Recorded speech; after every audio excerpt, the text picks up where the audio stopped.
Greetings. Let me trigger warning flash if anybody's watching. There we go. Okay. Greetings. Hi. Hello. I'm Fire Lotus the Witch. Yes, I know. I have a little makeup on me. I tried to get it off and I just stopped. So, anyways, hi. Hello. I'm Fire Lotus the Witch. I've been doing this for about 5 to 6 years now. First year here on YouTube, and so far it's going pretty well. I do have to. There we go. Put my phone to vibrate. Hi. Also, I apologize. I've not been that active. This past weekend was just insane in a very good way. A lot of good things happened. Um, I'm going to be going over these two books today. On top of, I'm going to randomly pull one or two cards. Hello, hello. Um, and yeah, we're definitely excited. Okay, so before I get into this, yes, today is CERN.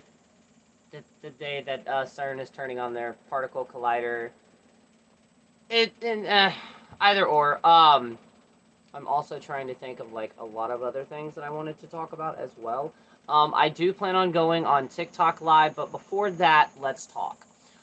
This is actually to everybody who doesn't use TikTok but uses other profiles. I seriously need to work on getting all this makeup off of me before I do this. Anyways, I only have two Instagram accounts regarding Fire Lotus the Witch. It's Fire Lotus the Witch with over 900 posts, and like I think 1,500 something. My second one is for my podcast, Fire Lotus the Witch podcast. Those are the only two Instagrams that I have. So if you get a follower from another account that looks like mine, go check it. If it only has a few posts on it, it is not mine. I have currently right now 4 TikToks that are not me, that are portraying themselves as me. So, anything, blessings and hello. Any type of social media you see with me, unless it is very new, as in I've told everybody that I just created a new account, all of my online platforms are going to have at least over 1,000 subscribers. They're going to have way more than like 9 posts, and just put them together. The only TikToks, good morning, the only TikTok counts that I have regarding witchcraft, Fire Lotus the Witch and Fire Lotus the Witch 2.0. Both of them, my Fire Lotus one has over 3,000 videos. I don't know how much my second one has, but I have over 5,000 subscribers. So if it does not look like that, if I do not have my link tree, click the link tree. If those links are not associated with me, do not mess with them, please. I've already had 2 people message me saying that they got conned out of money because of these people. I've done everything I can, and most of my subscribers have done everything that we can to basically either block them and report them. They have most of my accounts blocked, so I can't actually report them as they're impersonating me. So yeah, that's going on, and as fast as I learn about one of them, 4 or 5 of them pop back up. So, yes, I've had a couple of those fake accounts try to contact me. If they do contact you, please report them. Either report them, try to actually, like, state that they're trying to portray me. But in general, when it comes to anything Fire Lotus the Witch, check the spelling. A lot of these fake accounts, they're slightly changing the spelling. But I promise you it's not me. I will never message you directly about coming to me for a reading or any type of custom spell work. I believe that it is up to the universe of sending me customers when they need that specific type of healing to be done. So yeah, that's what had to break that out. It sucks, but at the point in time, I can't do anything about it. I did get out of the house this weekend, Friday, Saturday, and Sunday. So yeah, had a great weekend, but I'm glad to be back at it. So, believe it or not, the days that I go into town with my partner, which will be a little bit more regularly, because good morning, because I realize when I go into town, a lot of the times even though I bring my charger, I'm never at a space to where I can just keep charging my phone, so I have no other choice but to read, and I read these, and oh my fucking loving God. So we're going to go over this one and save this for last because, mwah! Now, I still do have one part in this to finish. As you can tell, I've got like half of that. I'm still going to go ahead and jump in it with it from the amount that I've read so far. So, this one right here. If you were on TikTok for the past 2 weeks, you've seen this book fucking everywhere. It just means that you're popular as blossoms. Aww! Hello, and it's good to be back. I'm glad you're back. Um, and yes, that's what my partner told me. He's like, well, you've officially made it. And I'm like, it's just annoying.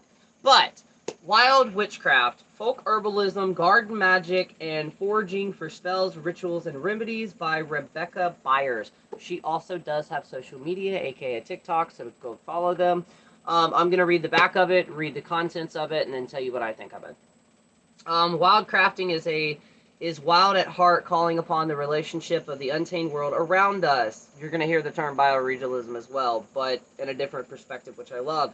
Through developing a connection with plants by authentically interacting with the earth, a witch beginner or experience can practice their art more deeply. Yes, if you did not know, this book and the next book I'm going to go over, it does not matter where you are in your craft.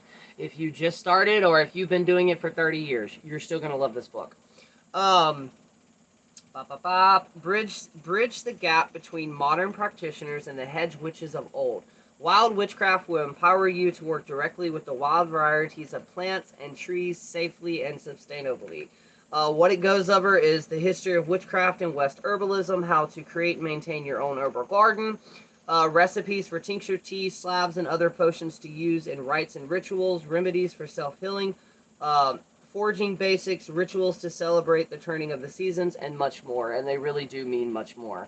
For one, this book reminds me, this is one of the only books that I've read so far that reminds me of kind of how Jake Richards did it, as in, you don't feel like you just picked up a book and you're reading it. It kind of feels like you're reading a journal or like somebody's writing to you. That's what it feels like. Um, Very, very detailed when it comes to the history. I also love the fact that they mention like multiple different points. They mention where some of this stuff came from when it comes to the herbal folklore. Um, it goes over kind of decolonization a little bit.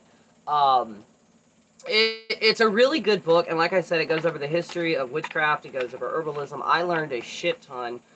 It also breaks down a lot of the herbs. Now, one thing that I love in this is when you hear make your herb garden, most people think go to the store, get herbs, and then do that. Yes, they go over that, but they go over it more to kind of what I do. Book name again is Wild Witchcraft, Rebecca Byers. Um, but they teach you kind of what I'm doing, which is it's called wilding or rewilding. So, say you move to a place and you have this huge patch of wild plants and wildflowers and possibly a couple of herbs.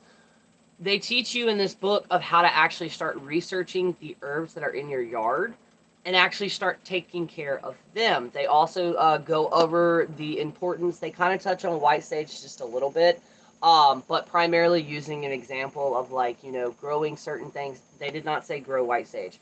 Growing certain herbs can keep them alive. Um, it's got a lot of remedies in it. It's got background, roots, group, the history, uh, what elements go with the body part, celestial body, the elements. They also have actual pictures, which I love. They do go over, obviously, belladonna, some poisonous plants, himbane, dantra, feverfew, hellebore.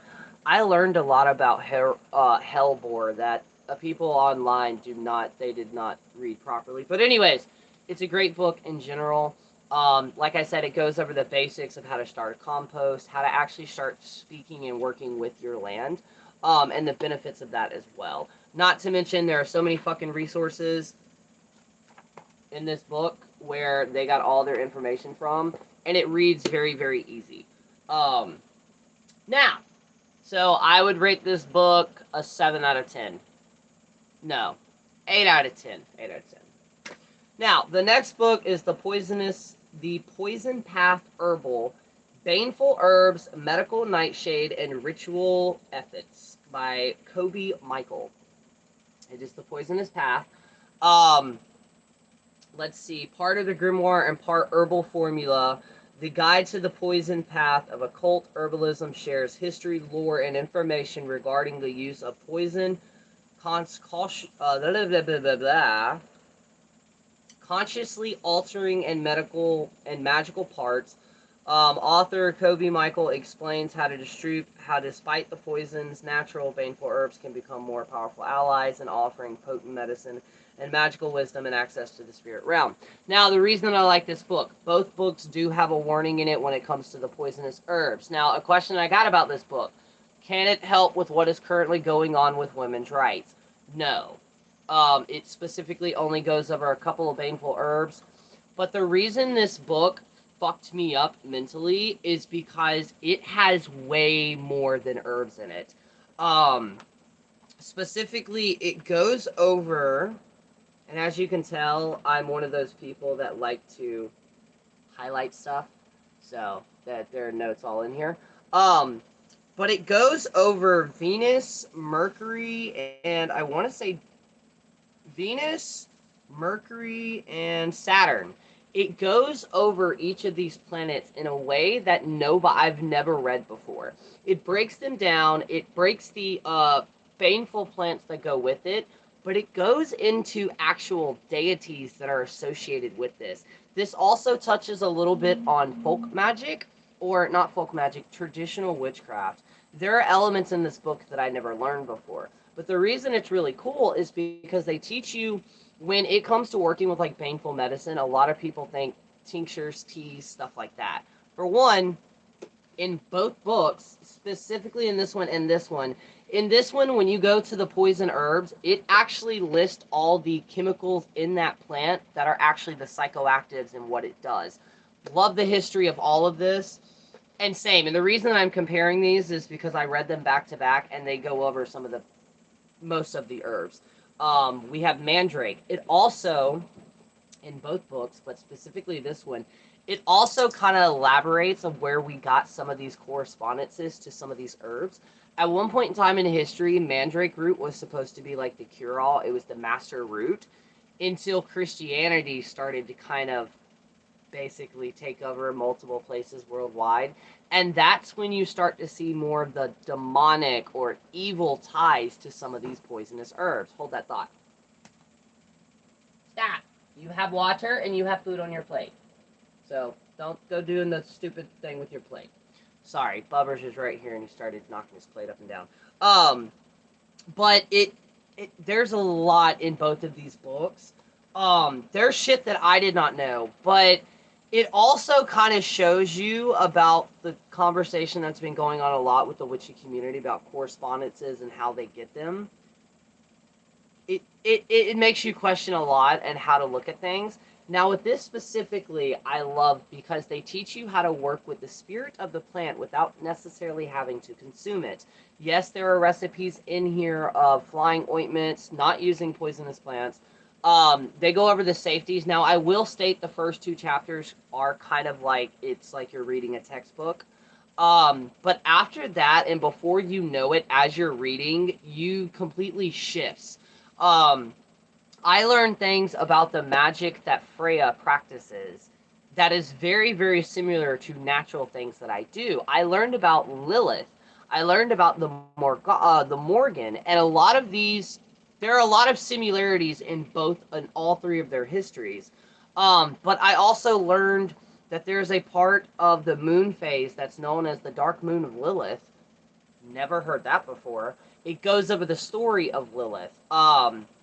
Now, the part that I am at, yeah, I'm right at part 3, which is the poison path and practice.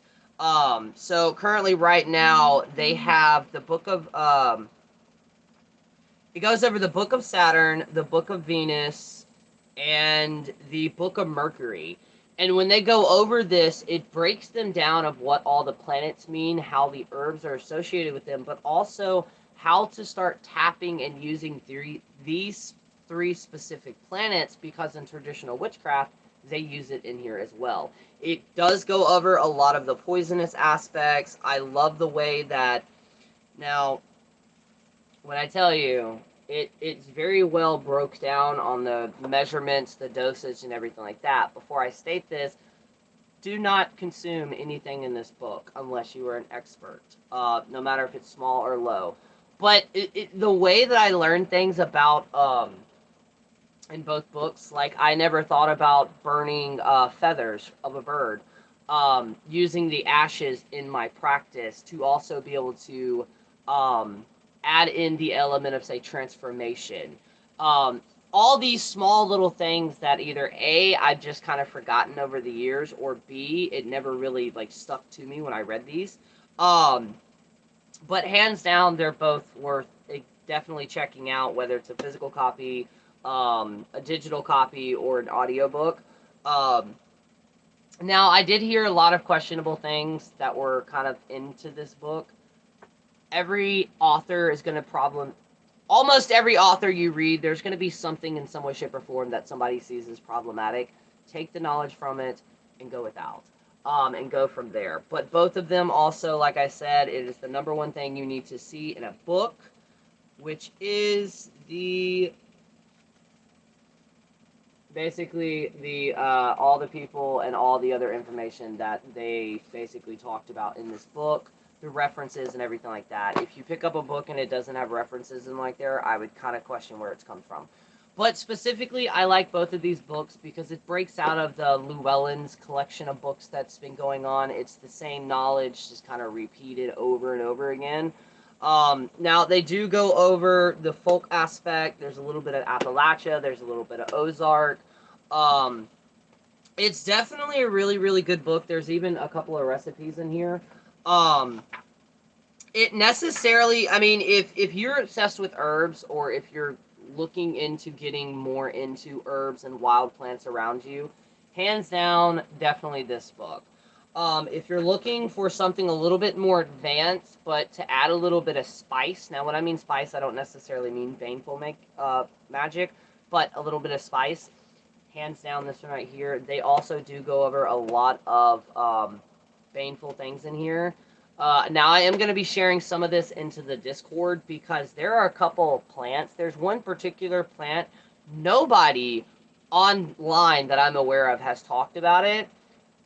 It's magically specifically for your wards. There are so many things in this book about herbs that I'd never even heard of that is used in practices. So like I said, whenever you can, definitely add them to your wish list. What sucks now is now I have to go find another book to actually read, because what I'm planning on doing is trying to get out at least one day a week. That way, in the process, I'll be able to catch up on my reading, also get out of the house, but working on a couple other things as well. Now, for anybody who did not know, I'm still doing the community honey jar. Not the honey jar. I'm doing a community ritual this month. And then I'm also doing the community candle as well. Now, if I can get storage on my phone today, I'm going to figure out if I can do a sped up video, of me reconstructing my altar completely. I wanted to make sure. Oh, and all the book names, Wild Witchcraft, they will be on my magical library. And the Poison Path Herbal. They also go over a lot of sigils. And that's one thing that I love about the Poison book, is because it teaches you how to connect with the spirit or the essence of each plant without necessarily having to consume them. Some roots that you would know like this would be High John the Conquering root. Roots like that you don't necessarily consume, obviously, but you keep with you. And there are certain ways that you have to take care of it to actually keep that spirit alive. It does go over the history of Mandrake, why dogs are associated with Mandrake roots. That's kind of fucked up, but, you know, here we are. But yeah, and like I said, it's very easy to follow.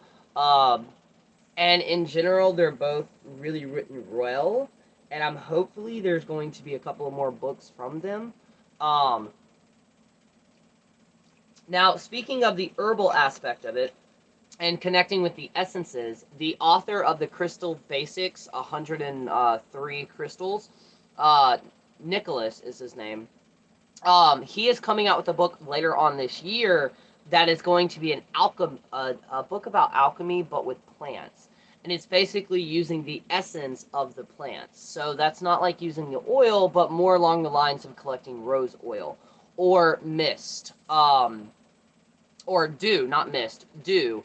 A lot of cultures worldwide believe how dew is formed. It literally is alchemy. Because when the water is seeping through the plant, it's also basically kind of taking some of that extract of it, and it's mixing the properties of that in with the actual uh, dew that you collect. So dew water can be extremely important in your practice as well. Um, that's what I wanted to talk about. Where's my brain at? Dew water, poison. Oh, henbane. If you did not know, henbane, I believe that's what it's called. I want to make sure before I say this.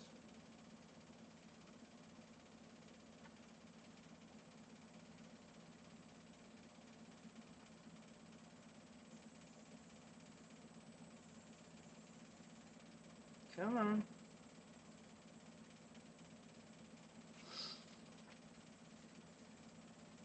Is it Hellbane? Oh, with this, that's what I wanted to say. When it goes over everything, so when it goes over the plants, like belladonna, it goes over the history and mythology of it. There's a sigil for it. And then it goes over the magical practice of it, like how to incorporate it into your magic. And then it also goes over the medical use. It goes over the dosage and preparation of it. It literally even has like the math to it. But yeah, it goes over belladonna, nightshade, multiple other ones, black Kimbane. Let's see. I'm on the right track now. It goes over hemlock. There we go, hellborn.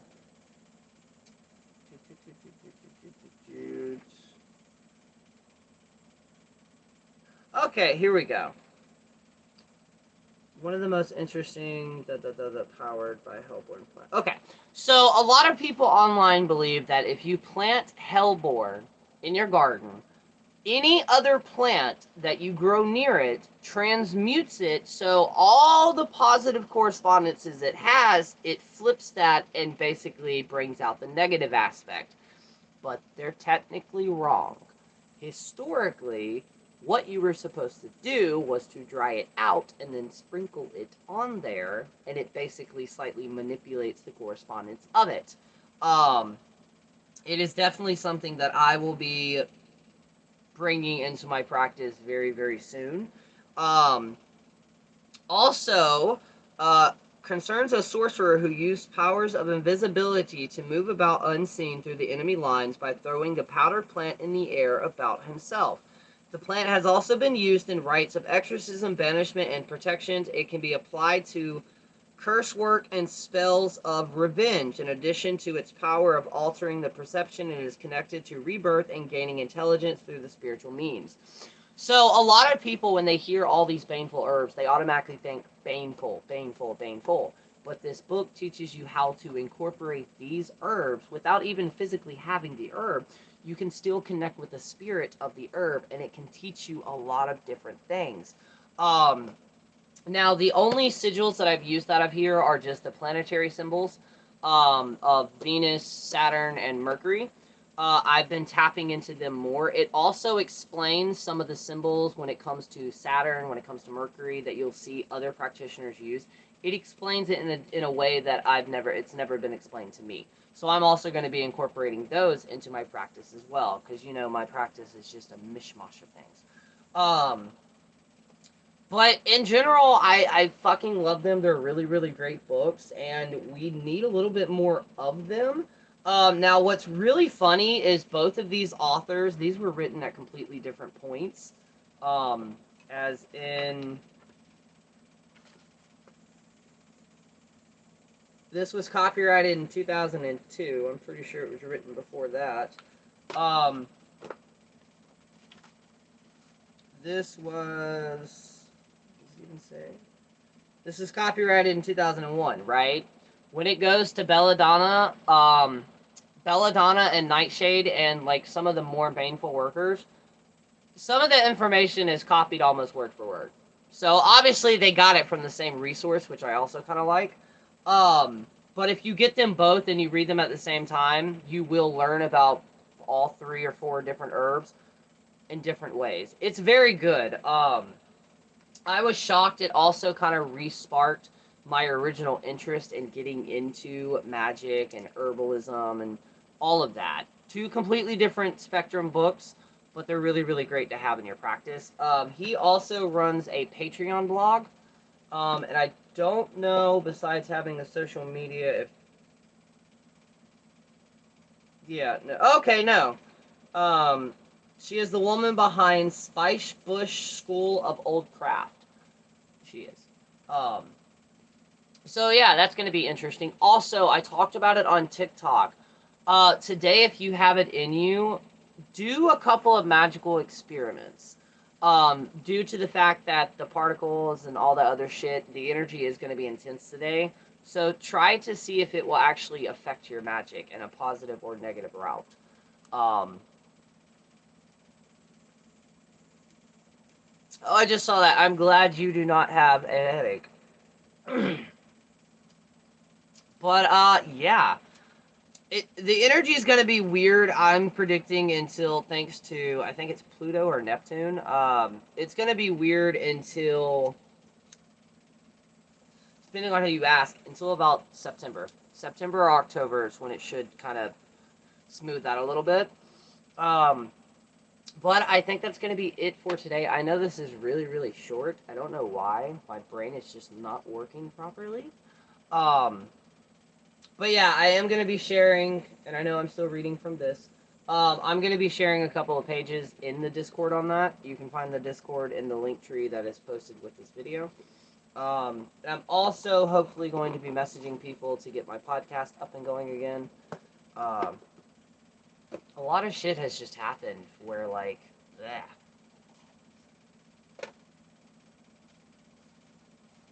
Alright. Time's also going by weird today. Should have cut the AC on instead of the fan. But, let's see. Also, you too. Here's a story time really quick as I shuffle these. So I had one of the most insane magical experiences of my life, and it was not doing spell work. So I got to hang out with somebody this weekend. And let's just say their lives to some people would be a dream. Or a weird-ass comedic movie. But this person, we'll just say, is Evel Knievel. They just go. They'll do anything. And I was in the truck with them, and for some fucking reason, my body decided to fully connect with this person on an energetic level. Now, if you've been following me for a while, you know that I don't really do, like, even in my readings, I don't actually connect with somebody's energy. I don't have to. So, like, I don't. Normally, I don't, like, connect with people's energy unless they ask me to, and even then, it has to be a specific thing, because I can pick it up very well. When I tell y'all I thought I died, I'm not even joking. Like, I thought I legit died. We were in the truck. I was in a truck, and we're going down the road. And all of a sudden, I connected to him, and everything changed. All of a sudden, it went tunnel vision, like, full-on tunnel vision, while, like, everything got unnaturally bright, to the point where I legit thought I was dying and just going above. Everything got really, really intense, and after it felt like I was about to either pass out or have a fucking heart attack, within about 10 minutes, it completely went away. I have no fucking idea why I did it, but that man is the most intense, insane energy I have ever experienced. Like, it would be the definition to me of complete chaos. So, yeah, that's never happened to me before. So that was an interesting experience. Never had an energetic near-death experience until that. But yeah, fucking insane. Fucking insane. Okay. Which right now, I also think a lot of people's just, we're mourning a lot of shit. So the energy is just going to be off, just like I am. I'm all over the place. I'm not off, I'm just all over the place today. But with the world and everything, we have to realize a lot of people are mourning. There's so much shit going on right now that most of everybody's brains, we don't know how to handle it. So kind of picture what happened in 2019 and 2020 when the world just kind of stopped and what everybody was going through. We're kind of re-going through that, but on a way more intenser level. Alright. Let's see. Alright, we have the beaver. Now, as I'm looking this up, we are going to talk about one more thing, so no, I'm not done. Um, and actually, before I get to this, I want to talk about this, because I don't want the energy to go into that. Thank you, Brain, for working. Um, so, if you have a TikTok, if you don't have a TikTok, thank God you were saving yourself so much, it's not even funny. But there is this medium, um, So there is a TikToker. I'm not going to mention their name, but there's a really, really popular positive TikToker who recently lost somebody in their family. And this medium took it upon herself to basically insert herself in that conversation. Now, in that video, there are a couple of red flags. For one, mediums. Mediums have the ability to either kind of connect with your loved ones, right? To freely be able to verse and talk to them if they can connect with them. I do not consider myself a medium, but I technically fall under the lines of a psychic medium. I talk to spirits, I can sense spirits, I can communicate with spirits, especially in my readings if they come through. But due to what's kind of the stigma that's attached to the names, I don't like calling myself one. So this particular medium used a ghost box app. For one, you are a medium. Why are you using a ghost box app? For two, obviously you're not poor. I mean, you're certified. You're a fucking an author. So why would you not go out and buy a real ghost box versus using a fucking app on a phone that can easily be manipulated? Red flag number one. Red flag number two. When it comes to TV shows like the Long Island Medium and all this other shit, they have to sign a piece of paper before Teresa goes up to them and talks to them. So therefore, they actually know that they will be getting a reading. She does not randomly walk up to random fucking people that she does not know. It's unethical. When it comes to your ethics and when it comes to your moral compass, most mediums will all say the same. You don't randomly do that. On top of that, they took it a step farther after getting all this hate. Now, apparently, the actual creator who lost a family member apparently did talk to them, like, behind the scenes. But they turned around and basically, what I call, created a psychic Hunger Games. They're trying to start a competition to call out all the psychic mediums, whether they're real or fake, online. Basically, this medium is going to pay for these services of these other mediums, and everything's going to be recorded, and then she's going to review their readings to see if it's bullshit or not. No, no, no, no, and no. For one, if you're interested, please don't. There are other ways of, because she's also apparently going to help like 3 or 4 of the followers actually start basically mentoring them in said mediumship. And no, I'm sorry. There's so many red flags with that, it's not even funny. Before you go to a reading, whether that's a tarot reader, an oracle reader, a medium, a psychic, look at their shit. Look at their reviews. For anybody who wants to see my review, sadly, it's on my Facebook page, Fire Lotus the Witch. But look at the reviews. Actually, like, talk to mutuals that have also, you need to deep dive into that. And I honestly, a lot of people, and I'm sorry if some of my followers are part of this, I'm not trying to be mean, I could give 2 fucks if you're part of the California Registry of Psychics. To me, that does not make you a psychic. And that's perfectly okay. Everybody's going to have a different definition of that. But don't be gaslit. That's exactly what this medium did. They turned around and completely deflected. And they're like, oh, well, since you're going to call me out, I'm going to call all of you out. It's stupid. Every medium and every practitioner or reader, we're all going to work differently. Like, and another creator pointed it out. They're like, y'all do realize when it comes to witches specifically who read, if a person comes to them and they're trying to trick them or fuck them over, the reading's not going to be accurate as it is. That's like with me and my readings. I need as less information about the situation you're going through as possible. That way there's no bias in it.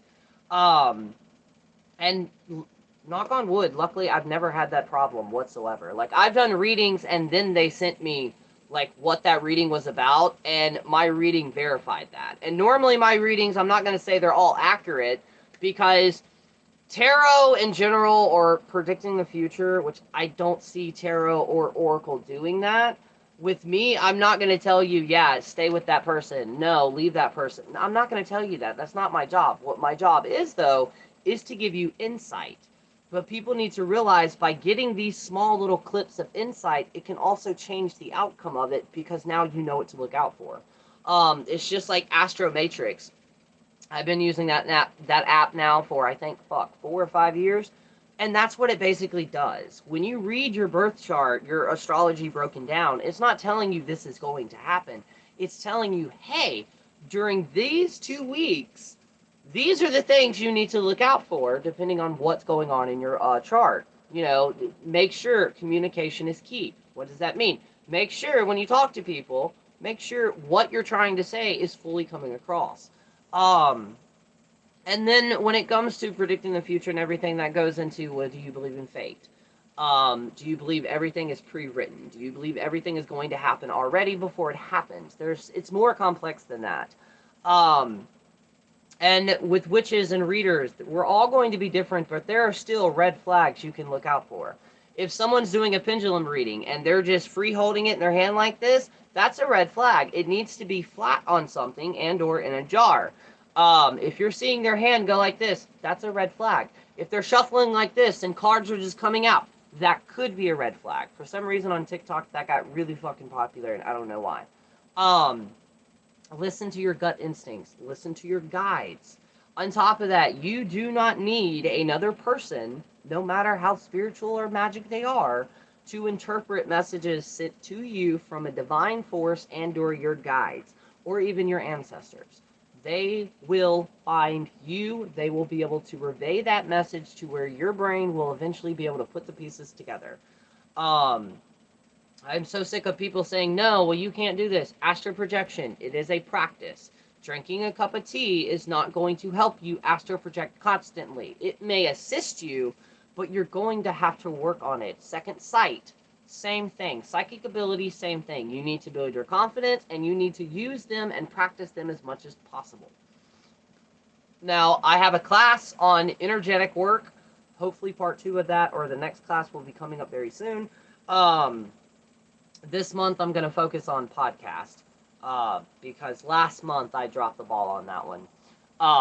But yeah, again, when it comes to being a good reader, if you will, no matter if it's oracle or tarot, confidence is key. That's one of the reasons I love Flowers from the Dead Oracle, is because it's literally what the deck was created for. It's created to boost your confidence in your readings. That way you're not second guessing yourself. Another thing, if I'm getting a reading from somebody, or if you are too, and they pull their book out, their tarot book or oracle book, that's not a bad thing. To me, I love that because they're trying to make sure that they're interpreting this reading right. Um, and at the end of the day, that's what tarot readings are. But again, there are so many different types of tarot readers.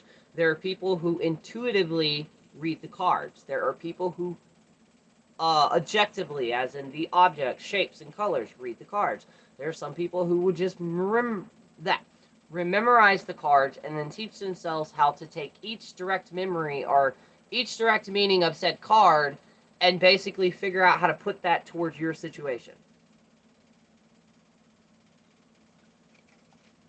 So, with that being said, I didn't want to get that energy in these cards. Okay, so the first card that I picked was the Beaver.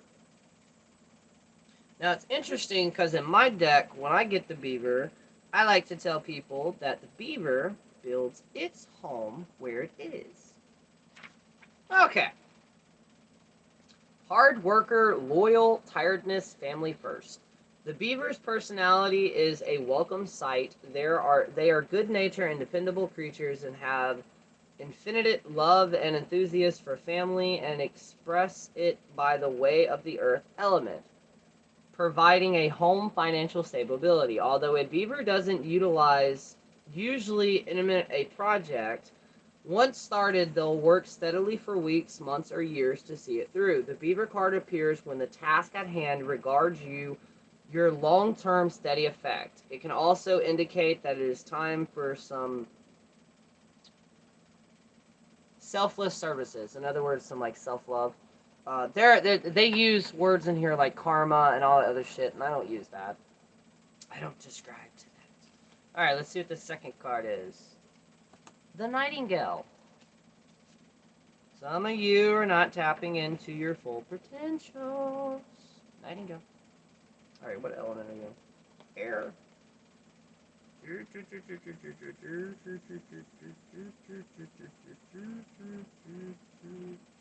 Come on, I know you're here. I know you're here. Yeah, there we go. Nightingale. Fearless voice, speech, communication, or song. The song of the nightingale is otherworldly.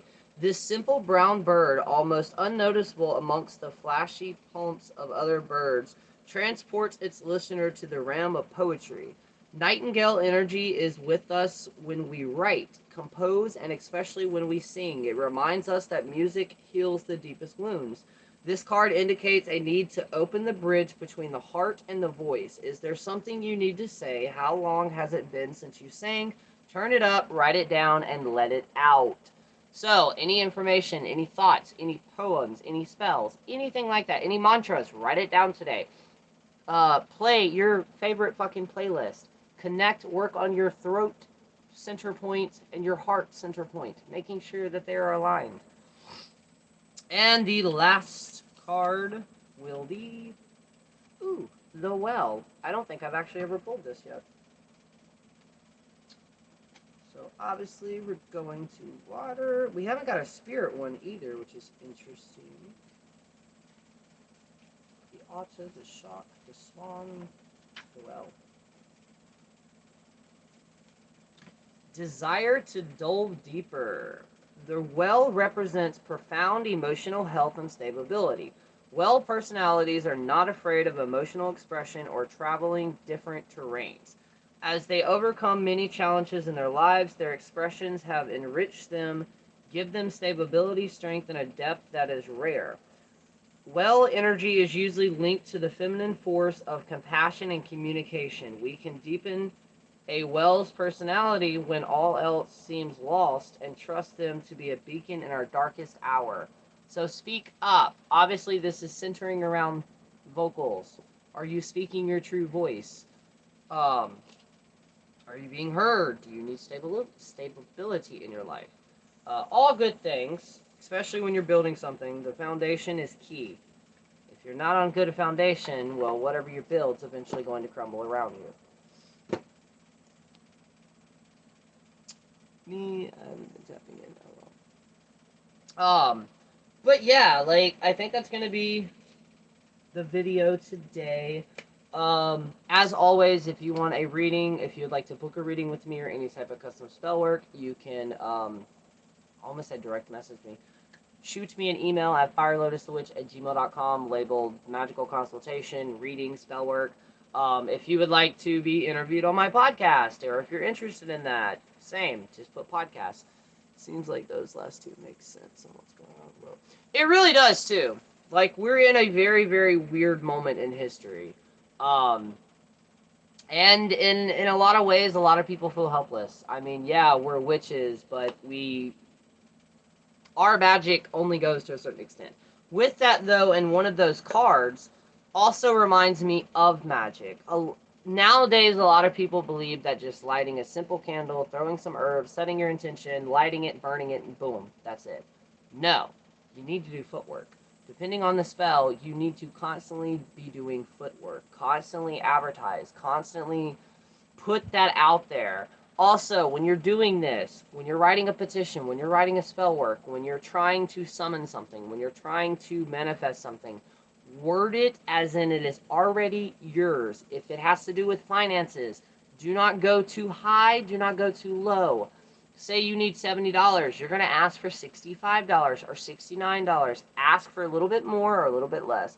Other spells to help relive our angered emotional pain. Ooh. There are, I don't have any, but you could also, in a safe environment, do that by kind of exposure. Spells like that are hard to explain because it's more, I see them as more placebo effect. Now, you can do a releasing spell, but to relive them, some types of shadow work, a regression meditation, which again, unless you're in a healthy environment, I would not suggest doing. But no, I had someone message me the other day, and it was a great question. Is there a spell to take away physical pain? No. Unless you're like a faith healer, spells don't really work like that. And I know a lot of witches will disagree with me, but I'm sorry, you've got to put your foot in some type of reality. Um, Besides like a faith healer, no. Like if I cut my arm off, I'm not going to go to my altar. I'd probably go to my altar just because of the blood, but I'm not going to be able to like just say a spell and make the pain go away. Now, again, that goes to more of a placebo effect, as in you feel better because you just did an anti-depression spell. Well, you believe in your magic, so it's going to have a small effect. Um, there would be that technically would be like some type of regression that you would lean to look into. There are some, be very wary and do your research. There are certain types of walkthrough meditations that you can do, but a lot of them use different frequencies and hertz. And the wrong hertz, if somebody listens to it, it can cause a lot of fucking stress and panic and all different types of emotions. So yeah, they're technically meditations of that, but not necessarily a spell. The only other spell that I could think of that, and it wouldn't necessarily make you relive it, would be a releasing spell. To where some releasing spells, you kind of have to, like, rip that bitch open and kind of re-experiencing it as you're purging it from your body or as you're releasing it from your body. And a spell like that, I would say use music or, like, dance, as in, like, you're, like, fucking punching the ground safely. You don't want to hurt yourself.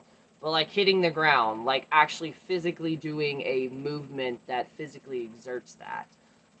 That's what I would say, just because I've done anti-anxiety spells, anti-depression spells, anti-acne spells.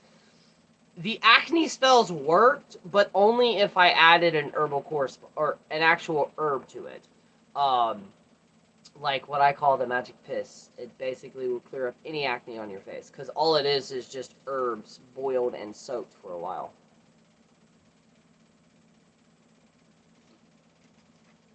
But, yeah, I think that's going to do it for today, which is great, because I've almost kept it under an hour. Something to help give us courage and strength.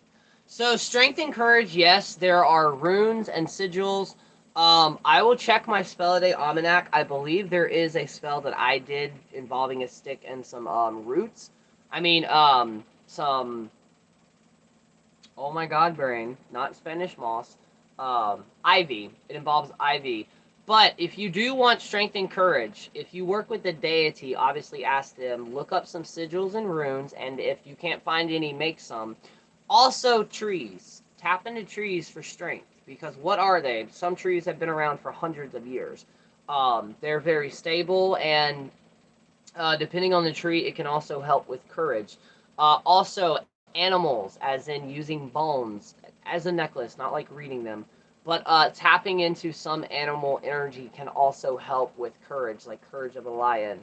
I would say more of like a bear or something like that. But yeah, there are small things that you can do to help with that. Um, same with strength and courage. You can bless stones, crystals, uh, not smoky quartz. Oh my God, brain. Tiger's Eye is really, really good at bringing up self-confidence and self-courage and also strength. Chamomile rosemary tea helps with anger. Oh, there we go. There we go. Email one more time, please. Email firelotusthewitch@gmail.com.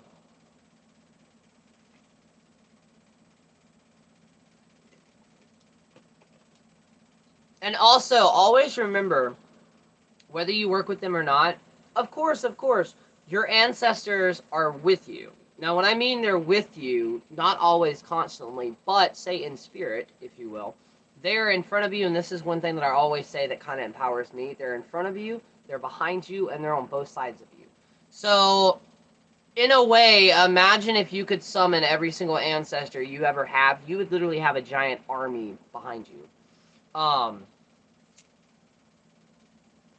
And when it comes to the feminine side, whether you're a male or not, or no matter how you identify, you can also tap into the collective feminine energy. Now, what I mean this, please do not, and I love it, I know it's the badassness, but Some people take that a little bit too far in my sense, but you can tap into that on a huge level. Um, because when it comes to females and human rights, obviously, if it wasn't for females, we wouldn't be here. As in, it takes two to tango. But if it wasn't for the feminine body, we wouldn't be able to be here. So you can tap into that, the literal symbolic meaning of that. Start looking up into real life female warriors or emperors or assassins. Um, it's actually another thing I wanted to talk about. This they mentioned poison's assassins. Could you imagine? And this actually, theoretically, it happened. It's technically legend or lore, but could you imagine being in a world that is so, you are so fucking paranoid, you have a team of people that are testers, poison testers. Basically, they will test anything that goes into your system before you do. And then imagine being that tester. Imagine eating fucking porridge or fucking, I don't know, chicken or wine and literally have to think, depending on the poison, it takes a certain amount of time. So you're having to sit there, hope and pray you don't start getting sick and then just passing out and dying. It goes over this book. So that was a little cool thing that, like, I used to read a book series called The Poison, I think it was The Poison Eaters and Poison Tasters. It was Poison something. It's a really good book, or a book series, but, like, I didn't know that that was actually, like, there's lore behind it.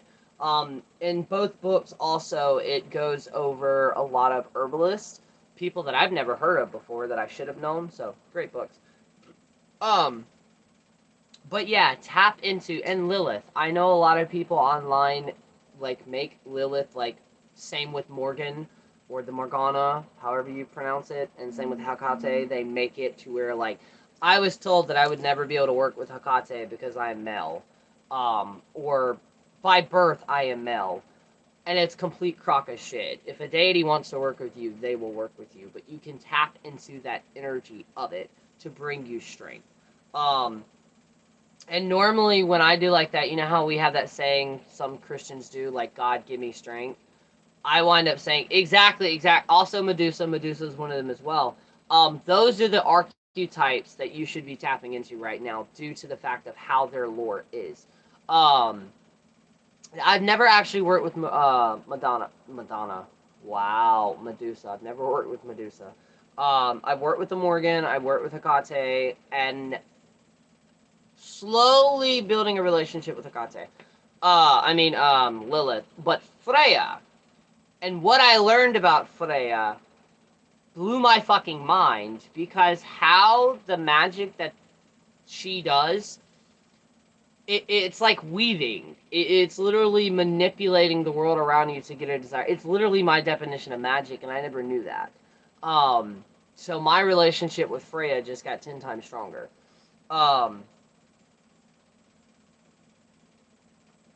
But yeah, and if all things, log off social media, check out, because literally no matter what type of path you're on, TikTok is losing their shit. I don't know about YouTube.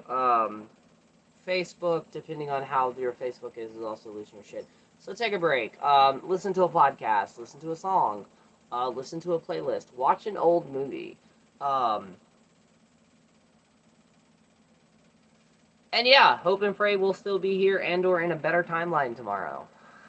I'm using this day because actually around this time, if not it's already happened, CERN is currently active right now, I believe. I was told yesterday that it's going to start Eastern Standard Time around 10 a.m. So it's happening right now.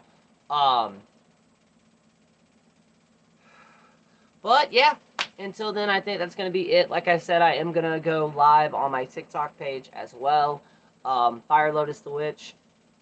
I eventually need to go live on my Instagram and my other platform, but, you know, any good podcast for deity lore.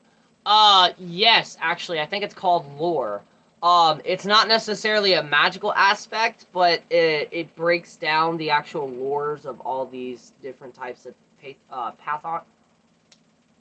all the different types of gods and goddesses they have out there.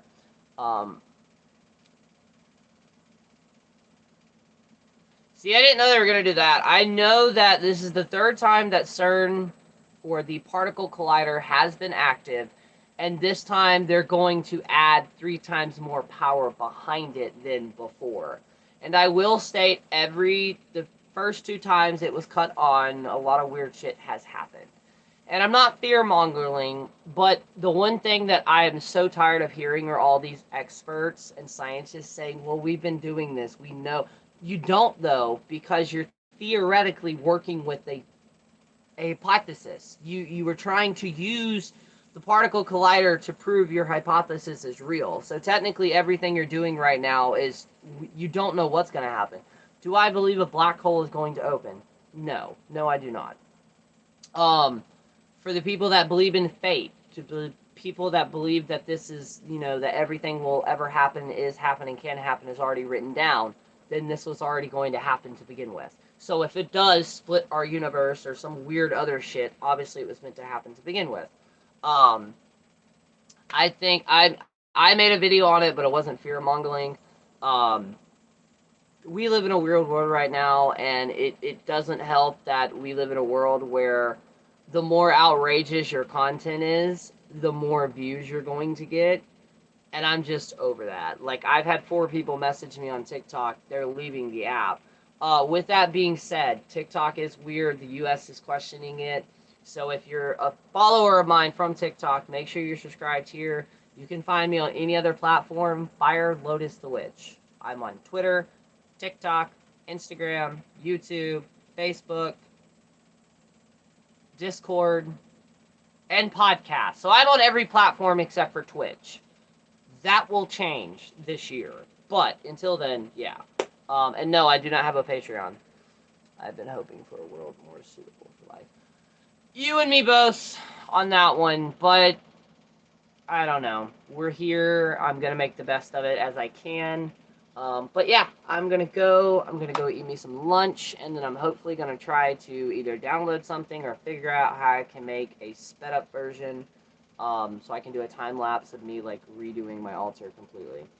So yeah, until then, also I'm gonna make a community post on a couple ideas that I have, and I want to kind of throw around to see how that goes. But yeah, I should be going live since I went way earlier live on here. I'm probably going to go live on TikTok probably around, I want to shoot for about 12:30 to 1 Eastern Standard Time. So yeah, and that one will kind of just be like a, come by with me, let's hang out. I will be doing another class. I'm hopefully going to do it kind of like I did last month, where I did it in the last 2 weeks of this month. Same thing. The community ritual, for anybody who is interested in it, is $10. You still have plenty of time because it's not until the 12th is the cutoff date, because I'll be making it on the 13th, which is the full moon.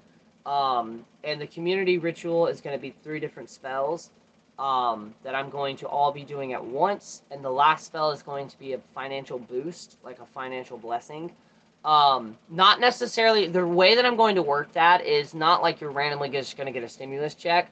More along the lines of, if you have anybody out there that kind of owes you something, whether that's physical money, whether that's something like that, that's going to come. Small things like that. Things that, like, you should have already gotten, but they're small blocks. So that's going to be that one. And then we have the community candle, which is just an uncrossing. So the community candle, completely free. The community ritual is going to be $10. So, yeah.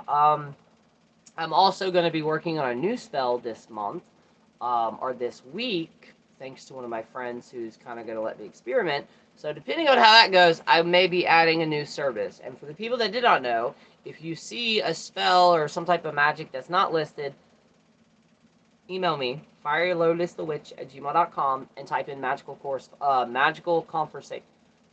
consultation. There we go.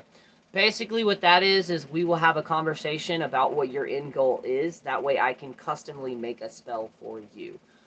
Here recently, normally I would state that, like most spell work, depending on what you're doing, is going to take a 30-day, a full lunar cycle.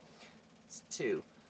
Here recently, specifically with honey jars, or like roadblocks or uncrossings, it's been about 2 months where people are really starting to see effects. So yeah, and I've been getting updates on that daily. So yeah. Um, and then I will be doing the cell. This cell is going to be slightly different with my oracle readings. I'm going to be doing the full moon oracle cell. That's going to start on the 11th, and it's going to go all the way until the new moon, which is the 28th. And I haven't figured that one out fully. I'm going to make a post on it very soon. But basically, instead of the prices that I have now, it's going to be a dramatic sell, dramatic cut in pricing. That way, if you've never been able to get a reading from me, you can now. Um, and I've had a few people actually start paying it forward, so that's interesting to how that works as well. So yeah, very soon I will be doing a giveaway as well, and that will either be spell work and or a full-on reading. Now with my readings, I do tell everybody that within the first 5 minutes of me picking up the cards, telling the cards who I'm reading, I will know right then and there if you have any ancestors who like to come through. If I do pick up that you have a certain type of ancestor or a spirit who wants to talk to you, I will relay that message before I actually do the reading, because I'm not the type of person that's very blunt. But a lot of the times ancestors are. So yeah. I'll let you know on that one. And then also, if I ever tell you that it's a heavy reading, it doesn't mean it's negative. It doesn't mean it's bad. It just means there's a lot of energy behind said reading. Um, but yeah, until then, I love you all. Like I said, if you haven't already, join our Discord, subscribe here. And yeah, until then, I will talk to y'all later. Peace.